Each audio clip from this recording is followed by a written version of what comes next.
Would you guys mind if we talked about something that drives me absolutely crazy? And just as a warning, I'm going to be using a lot of air quotes, so please mind the subtext. I try not to get political in any of our videos because I think that would be about as useful to you in your pursuit of learning about off-grid living and homesteading as a screen door would be on a submarine. But it's an election year, and that means that the political bread and circus is front and center. And sometimes the comment section in my videos will become this nonsense back and forth of one person saying, my team's person is the most qualified to take care of the needs of the average person, which is responded to in all caps saying, nuh-uh, my team's guy is best suited for that job. When the truth is, not one person has ever had their mind changed by having a conversation like that. And in reality, not one person is qualified to do that job. Arguing about politics is like you and a stranger standing at the edge of a cliff, watching a car fly off the edge, hit the bottom and explode, and then you and that fella arguing over who gets to do the body work.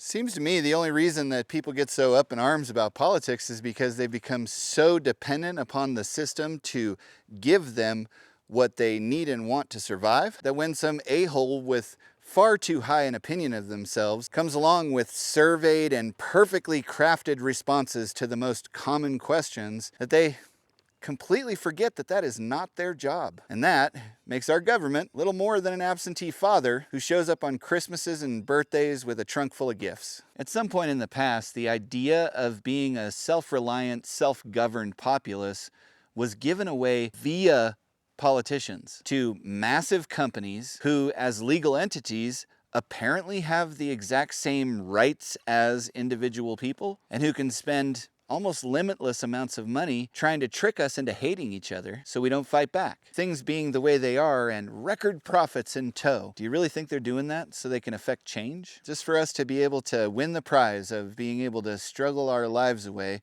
at a job we can hardly tolerate, just to barely squeak by. And if we're lucky, live long enough to see retirement where we can finally do what we want to for a couple of years before we get put in the dirt. That is, in between the hours of the part-time job that we will inevitably need to be able to feed ourselves. That is the result of having given up that freedom. I'm not saying don't vote. I'm not even saying don't participate in political discourse. I'm saying, while you're helping to choose the next prom queen based solely on how she promises to reign, also do something effective. Take a little bit of that power back, because I can promise you, you will experience a lot more freedom by putting in a vegetable garden than you will arguing with strangers in the comment section of a video that was never meant to be about politics in the first place. Which is why most of those politicians would rather just see you grow a lawn. Right wing, left wing, same vulture. At this point in history, the idea that the government is going to give you the freedom to live the kind of life that you want to live has tragically become a joke. And you know what they say? Comedy equals tragedy plus time. All that being said, should you listen to me about politics? I don't know. Probably not. After all, I'm just some random guy that lives on a mountain making videos on the internet. And that doesn't exactly make me qualified to tell you how you should feel about politics.